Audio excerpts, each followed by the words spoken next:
अब हम लोग करते हैं भगवती चरण वर्मा द्वारा लिखित कहानी प्रायश्चित का अगला भाग। हम लोग पढ़ चुके थे कि कहानी की मुख्य पात्रा रामू की बहू के द्वारा बिल्ली की हत्या हो जाती है और घर के सभी नौकर यह कहकर कि जब तक बहू के सिर से बिल्ली की हत्या का पाप नहीं उतर जाता, घर पवित्र नहीं कर लिया जाता, घर में कोई भी कार्य नहीं किया जाएगा। रामू की माँ के द्वारा पंडित परम सुख को बुलवाया जाता है।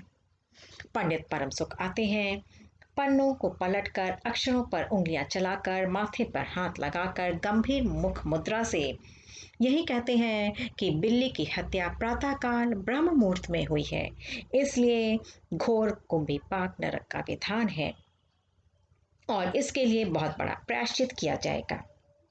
प्रायश्चित में वे उपाय बताते हैं कि रामू की बहू के द्वारा बिल्ली के वजन के बराबर सोने की बिल्ली बनवाकर दान कर दी जाए। जब बिल्ली के वजन की बात आती है तो पंडित परम सुख कहते हैं कि कम से कम 21 तोला सोने की बिल्ली बनवाकर दान की जाए, जिस पर रामू की मां घबरा सी जाती हैं और मोल तोल शुरू होता है तथा 11 तोले सोने की बिल्ली पर आकर मामला ठहरता है।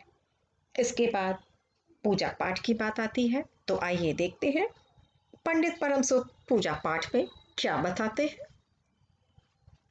इसके बाद पूजा पाठ की बात आई। पंडित परम सुख ने कहा, उसमें क्या मुश्किल है, हम लोग किस दिन के लिए हैं। रामू की माँ, मैं पाठ कर दिया करूंगा, पूजा की सामग्री आप हमारे घर भिजवा देना। पूजा का सामान कितना लगेगा? अरे कम से कम में हम पूजा कर देंगे। दान के लिए करीब 10 मन गेहूं, 1 मन चावल, 1 मन दाल, मन भर तिल, 5 मन जौ और 5 मन चना, 4 पसेरी घी और मन भर नमक भी लगेगा। बस इतने से ही काम चल जाएगा। बेचारी रामू की माँ जब पंडित जी से पूजा के सामान के बारे में पूछती हैं तो पंडित परम सुख अपने स्वभाव के अनुसार अर्थात अपने लालच के अनुसार बताते हैं कि वे कम से कम सामान में पूजा कर देंगे और वे सारा सामान उनके घर पर पहुंचा दे, वहीं पर पूजा की जाएगी। और देखिए पूजा का सामान कितना बताते हैं, कितना कम बताते हैं।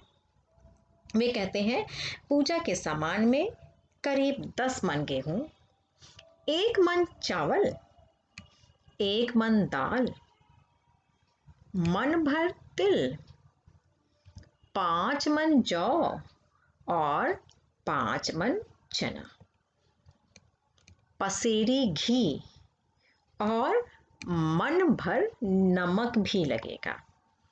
देखिए कितना कम सामान बताया है ना, मतलब इतना सारा सामान है, उसको भी कह रहे हैं बहुत थोड़ा सामान है। बेचारी रामू की माँ चिंतित हो जाती है और घबरा सी जाती है। वो बोलती है, अरे बाप रे, इतना सामान, पंडित जी इसमें तो 100-150 रुपया खर्च हो जाएगा। रामू की माँ ने रुआसी होकर कहा, फिर इससे कम में तो काम ना चलेगा। बिल्ली की हत्या कितना बड़ा पाप है रामू की माँ। खर्च को देखते वक्त पहले बहू के पाप को तो देख लो। यह तो प्रायश्चित है, कोई हंसी खेल थोड़ी ही है, और जैसी जिसकी मर्यादा। प्रायश्चित में उसे वैसा खर्च भी करना पड़ता है, और आप लोग कोई ऐसे वैसे थोड़े हैं। अरे 100-150 रुपया आप लोगों के हाथ का मैल है। पंडित परम सुख की बात से पंच प्रभावित हुए। किस्नू की माँ ने कहा, पंडित जी ठीक तो कह रहे हैं, बिल्ली की हत्या कोई ऐसा वैसा पाप तो है नहीं, बड़े पाप के लिए बड़ा खर्चा भी चाहिए। छन्नू की दादी ने कहा, और नहीं तो क्या, दान पुण्य से ही पाप कटते हैं, दान पुण्य में किफायत ठीक नहीं। मिसरानी ने कहा, और फिर माँ जी आप लोग बड़े आदमी ठहरे, इतना खर्च कौन सा आप लोगों को अखरेगा। रामू की माँ इतने सारे सामान की बात सुनकर घबरा सी जाती है और चिंतित होती है।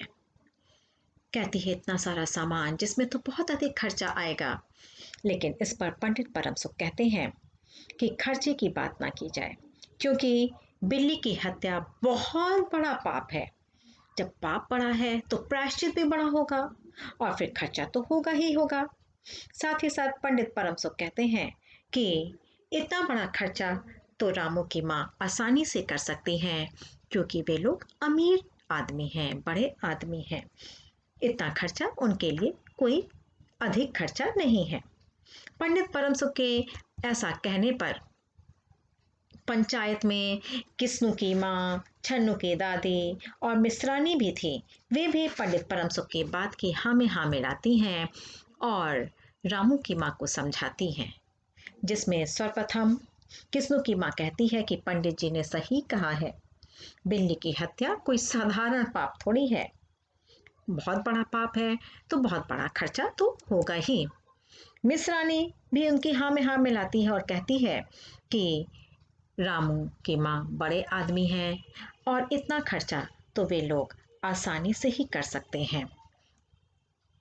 छन्नू की दादी भी उससे यही कहती हैं कि दान पुण्य से ही पाप कट जाते हैं। दान पुण्य में किसी प्रकार की कंजूसी करना अच्छी बात नहीं है। इस तरह रामू की माँ पंचायत के सभी लोगों की बात को जब सुनती है तो बेचारी पंडित परम सुख के द्वारा कहे गए सामान को भिजवाने की तैयारी करती है।